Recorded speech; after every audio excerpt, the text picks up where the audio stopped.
बिस्मिल्लाहिर्रहमानिर्रहीम। अस्सलामुअलैकुम, मैं हूं सफिया खान। शामिल करते हैं हेडलाइंस। एहतसाब के नाम पर इंतकाम का निशाना बनाया जा रहा है। करोड़ों वोट चोरी करने वालों का एहतसाब कब होगा? बिलावल भुट्टो का खिताब। बोले JIT के नाम पर पगड़ियां उछाली जा रही हैं। कोई गैर मुंतखब शख्स आइन को खत्म नहीं कर सकता। हुकूमत आवाम की तवक्कुआत पर पूरा न उतर सकी। पैरागॉन हाउसिंग स्कैंडल में ख्वाजा बरादरान का मजीद 14 रोजा जिस्मानी रिमांड मंजूर। ख्वाजा साद रफीक कहते हैं खिदमत का सिला इंतकाम की सूरत में दिया जा रहा है। इमरान खान को लाने वाले भी पछता रहे हैं। कराची औरंगी टाउन में कतर अस्पताल की करीब स्कूल की वैन में आग लगने से 6 बच्चे झुलस गए। बच्चों को सिविल अस्पताल पहुंचाया गया। वजीर आला सिंध ने वाकये की रिपोर्ट तलब कर ली, जबकि वजीर तालीम सैयद सरदार अली शाह ने बच्चों के अच्छे इलाज के लिए कहा। इधर DIG ट्रैफिक ने पुलिस सेक्शन के ऑफिसर को मुअत्तल कर दिया। कराची में तजावुजात के खिलाफ हल्ला बोल ऑपरेशन।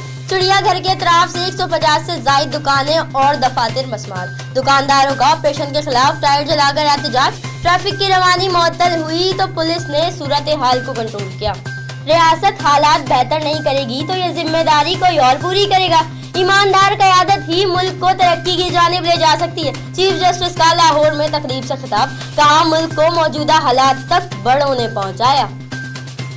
कराची रेंजर्स की जराइम पेशा अनासर के खिलाफ कार्रवाइयां बदस्तूर जारी। शहर के मुख्तलिफ इलाकों में कार्रवाइयों के दौरान सियासी जमात के कारिंदे समेत मजीद 9 मुल्जिमान गिरफ्तार। रेंजर्स की अंदरून सिंध बदीन में पानी के चोरों के खिलाफ भी कार्रवाई। कराची साइड सुपर हाईवे से हवाई फायरिंग के वाकयात में मुलव्विस 5 मुल्जिमान गिरफ्तार। गिरफ्तार मुल्जिमान के कब्जे से असलहा, मंशियात और दीगर मसरूका सामान भी बरामद कर लिया। लियारी में बल्दियाती मसाइल। उबलते गटर से आवाम परेशान। MPA सैयद अब्दुल रशीद का बल्दियाती मसाइल हल न होने पर शारा फैसल पर धरने का ऐलान और शहरी इंतजामिया को तहरीरी किरदार अदा करने का खत। कमिश्नर कराची का municipal commissioner, deputy commissioner south और असिस्टेंट कमिश्नर के साथ लियारी का दौरा। असिस्टेंट कमिश्नर कराची अब्दुल करीम मेमन ने इलाके की गलियों और सड़कों का खुद जायजा लिया। फिल वक्त इतना ही। मजीद खबरों और अपडेट्स के लिए विजिट कीजिए हमारी वेबसाइट csnlive.tv। इसके अलावा आप हमें ट्विटर और फेसबुक पर भी ज्वाइन कर सकते हैं। देखते रहिए CSN।